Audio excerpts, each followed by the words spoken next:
देश का सबसे बड़ा रियल एस्टेट डील शायद कुछ ही दिनों में हो जाएगा।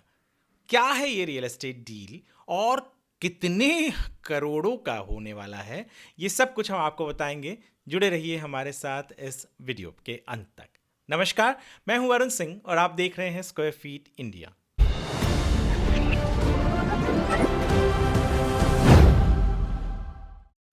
पिछले 20 सालों से रियल एस्टेट कवर कर रहा हूं और इस रियल एस्टेट की जर्नी में एक पत्रकार की हैसियत से कई उतार चढ़ाव देखे, कई बड़े बड़े नाम को डूबते हुए देखा है, कई नामों को जो कुछ नहीं थे उनको बड़ा बनते हुए देखा है।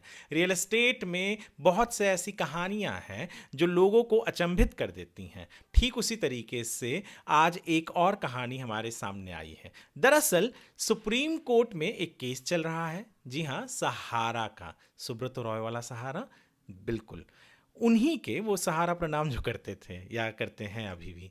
तो वो जो केस चल रहा है, कई लोगों ने, कई निवेशकों ने जो छोटी छोटी अमाउंट्स उनको दिया करते थे, वो जमा करते थे, उसके बदले में उनको वापस से पैसा मिलता था। तो कई लोगों ने ये आरोप लगाया था कि उनके पैसे डुबा दिए गए। तो वो केस चल रहा है और सेबी इन्वॉल्व्ड है, उसमें अन्य बहुत सारे मिनिस्ट्रीज इन्वॉल्व्ड हैं और बहुत सारे स्टेट्स भी इन्वॉल्व्ड हैं।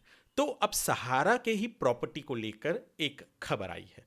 खबर क्या है? दरअसल सुप्रीम कोर्ट में जो केस चल रहा है, कुछ 2 दिन पहले वहां पर कपिल सिब्बल जो सहारा को रिप्रेजेंट करते हैं सुप्रीम कोर्ट में, उन्होंने बताया कि अडानी और सहारा के बीच में एक समझौता हुआ है, जहां पर अडानी ग्रुप यानी गौतम अडानी के जो अडानी ग्रुप है, वो उनके 88, अप्रॉक्सीमेटली 88, ये नंबर या आंकड़ा और भी बढ़ सकता है, 88 प्रॉपर्टीज खरीदने वाली है। कोई अमाउंट नहीं बताया है, अलग अलग अमाउंट बताए जा रहे हैं, पर जानकारों का मानना है कि जब भी ये प्रॉपर्टीज अडानी खरीदेगी यानी सहारा उनको ट्रांसफर करेगी, तो जो अमाउंट होगा वो देश के यानी इस देश के इतिहास का सबसे बड़ा रियल एस्टेट डील सामने आएगा। दरअसल सुप्रीम कोर्ट में जो सरकारी वकील हैं, उन्होंने कहा कि ये जो डील हो रही है इसके बारे में प्रॉपर इन्वेस्टिगेशन होना चाहिए। और सुप्रीम कोर्ट की जो बेंच, जिसमें चीफ जस्टिस गवई हैं और भी अन्य जजेस हैं, इन्होंने सरकार की इस बात को मान लिया और 3 हफ्ते का समय भी दिया है। 3 हफ्ते के अंदर इनको, यानी जो सहारा है और अडानी, इनके बीच में भी जो चीज़ें हैं, खास करके जो प्रॉपर्टीज़ है, उसको लेकर एक शक भी होता है कई लोगों को कि ये प्रॉपर्टीज़ केवल सहारा ने कहीं इस पे थर्ड पार्टी राइट यानी किसी और का नाम भी तो चढ़ाया नहीं है।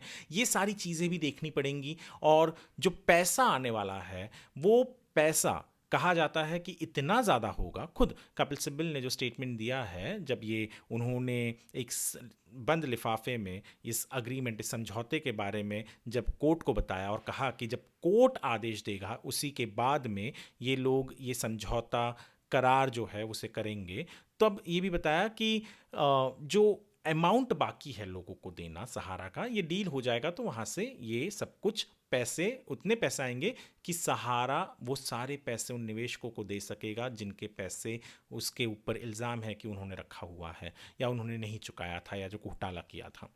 तो ये अगर डील हो जाता है, जो हमें नवंबर में पता चलेगा कि ये डील हो रहा है या नहीं हो रहा है, मोस्टली तो हो ही जाएगा। सुप्रीम कोर्ट भी चाहेगी कि लोगों के पैसे जो फंसे हुए हैं वो किसी तरीके से निकले। अगर अडानी समूह आके वो खरीद रहा है प्रॉपर्टी, जिसके अंदर हमारे मुंबई का सहारा स्टार होटल भी होगा और भी बहुत सारे हैं, हमारे मुंबई के ही नज़दीक अम्बी वैली जो है, ऐसे बहुत सारे बड़ी बड़ी प्रॉपर्टीज़ हैं जो इसमें इन्वॉल्व होंगे इस डील के अंदर। तो आप ही समझ सकते हैं कि इतनी बड़ी प्रॉपर्टी है तो आंकड़ा कितना बड़ा हो सकता है। हालांकि अभी तक उसके ऊपर कोई वैल्यूएशन नहीं आया है, पर कहा जा रहा है कि जब भी ये डील साइन होगा, ये रियल एस्टेट के इतिहास का सबसे बड़ा रियल एस्टेट डील होगा। ये वीडियो स्क्वायर फीट इंडिया के लिए था। यदि आपको हमारा ये वीडियो पसंद आया हो तो हमारे चैनल को लाइक, सब्सक्राइब कीजिए और वीडियो को लाइक भी कीजिए और फॉरवर्ड भी कीजिए और शेयर भी कीजिए। धन्यवाद।